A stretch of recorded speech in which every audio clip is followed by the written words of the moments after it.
কি হৈ আছে অসমত? কোন দিশে গতি কৰিছে নৱপ্ৰজন্ম? এটা খুবেই লাজ লগা কাণ্ড।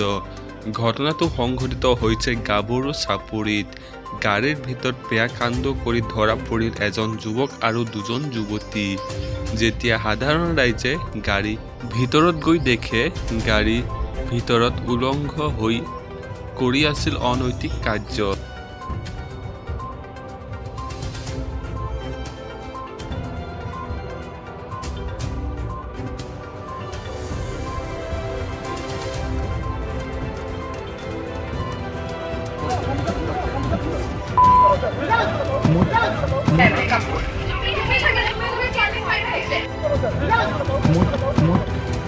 ৰাইজে গতাই দিলে আৰক্ষীৰ হাতত।